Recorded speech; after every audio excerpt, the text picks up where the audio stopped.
Hi guys, welcome back to the fermented world. Today we are going to be bottling the Pyser, which is a fermented pear juice mead.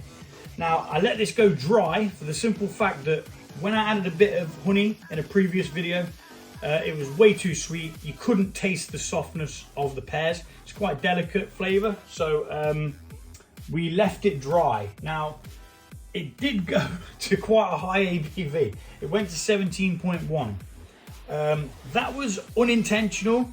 I didn't want it that strong, but for it to fully ferment all the way out, it had to. Otherwise there'd still be residual sugar and it'd still be sweet. Although there is a slight sweetness, there's not a mega sweetness. It finished at 1.000, so it's on the scale of dry, but somehow the pear flavour gives it its own little sweetness. So what we're going to be doing is bottling. It's got a slight haze to it, but you can see your hand on the other side. There was a rule of thumb that somebody said. If you can read through it, it's clear enough. And I can read that says mash gang through there. So, we're going to rack. This has already got the stoppers in, so it shouldn't have fermented any further. And to be fair, it probably couldn't have fermented any further if it wanted to, for the simple fact that, didn't attach the jobby job. That could have been catastrophic. Let's try and do it one-handed now, whilst recording. Do it live! Right, so, yeah. I mean, that does have a lovely scent. Cidery kind of feeling to it, like fermented apples, but obviously this is pears, or pear juice, sorry. It wasn't used with proper pears, it was store-bought stuff, which is why we've got all that gack. And which is also why, as it was in its original vessel, it looked like someone had blended somebody's brain and put it in a jar of piss, just to give you a better understanding of what it looked like. We are going to try and dodge the gack as much as possible, but obviously we want as much beverage as we can get, or we'll be at a loss. Now I estimate probably 3.5 to 4 litres I'll get out of this. I think there's about a litre loss so far, and I did even sieve this to again try and get as much as possible, but I do try and not get the sediment in the actual beverages these days. Nope, that's sediment, that can bugger off. Yeah, that is a hell of a lot of loss. So if you do try this, double check that the pear juice isn't from a puree, because I think that's what's caused the problem. I think it's because it's from a puree that it's got that extra thickness, gunkiness in, which when you're drinking some apple juice or pear juice, I kind of like that, but it's all this pith and yeah, just gunkiness, man. It's a shame. It's a real shame. Well, let's move that out of the way for now, and let's have a look how much we do have. So we have got 3 litres there. So I've lost about all in all, I've lost a litre. We do a hydrometer test, even though we've put the stoppers in, because we want to know if it's fermented any further. Now, even though it's at 1.000, it could ferment another 10 points, another 0.10 points. So making it 0.990. Hopefully it hasn't, because that'll be the little bit of sweetness that was left with the pears that will give us the nice sweet flavour, even though it's dry. Now I do believe that it's bang on the mark still. Yep, it's still bang on the money. The dog's come in to eat his biscuits, always waits until I'm doing a video. As soon as I say, welcome back to the Fermented World channel, dog walks in.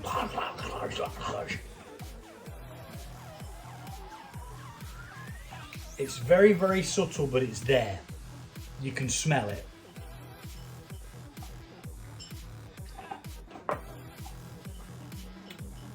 Oh!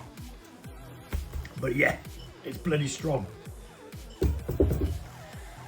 So we won't be testing a lot of that. For obvious reasons.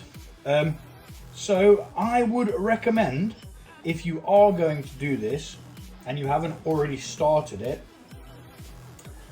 with it going to 17.1% and wanting it to be dry so that we can taste the pears, I would say use 1.5 of these of honey.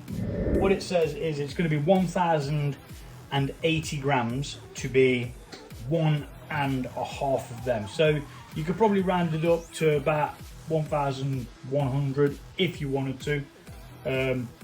Less is probably better because it will give you the lower end of an AVB, but yeah, so it just gives you a less of a kick that this has got, because I think the actual strength of the alcohol as well is taking away some of the flavours of the pear. Anyway, blah, blah, blah, blah, blah. You're here to see bottling. So I'm going to get this bottle. But first of all, before I do, I'm going to do what I call priming the bottle one. Now this is a very useful tip to do, because if you're on your Jack Jones and you don't have an extra capable pair of hands, you're going to struggle to actually use a bottle wand, because you need to kind of half fill the thing before it even starts to work. So you push the bottle wand down and you start giving it a little bit of juice, which then feeds the pipe, which then you stop doing. The juice stays in the pipe, the mead stays in the pipe. And then as you start to bottle, I'm going to do one tester bottle to start with, because I think that's where we're at. As you drop that down, it will then fill the rest of the tube, and now you can just bottle freely.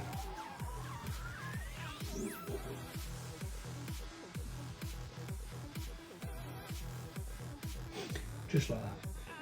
Keeping an eye on where the line is, and as soon as it gets to the top, you just pop that out, get yourself your other bottle, and move that one to the side.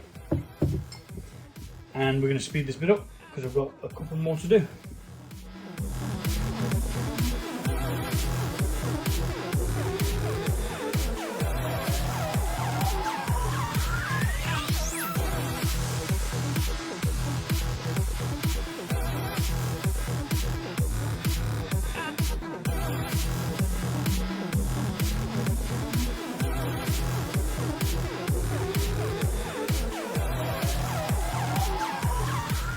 Okay, so that's that bottle. I'm going to tighten these lids off. Nice and snug, because these are reused mead bottles. These bottles aren't designed to hold pressure, so I wouldn't use them if you were trying to make a sparkling mead, which I haven't done yet. Where is my bottle cap? And I've got two 330 mils. So I probably could have, if I've got two 330 mils, I probably could have put a little bit less in each one of these and got another full bottle out of it. But I don't mind having these knocking about. They're nice for a little. What the flip? There we go. No wonder I couldn't get it off. Flipping handles are still down. Right, and there we go, really. I've got a little bit here. I've already tasted it, so I'm going to fill this up for my mate. Way up. who I promised a taster. So that's for him. And the rest is for me when the kids go to bed.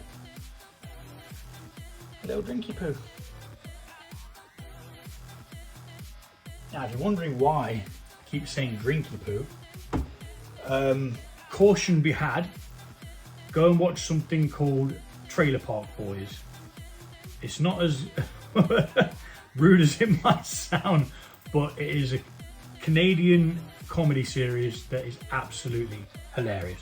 It's not for everybody, so if you're of the reserved character and you don't swear and you don't like, you know, just general yobbo-ness, don't watch it because you just won't like it.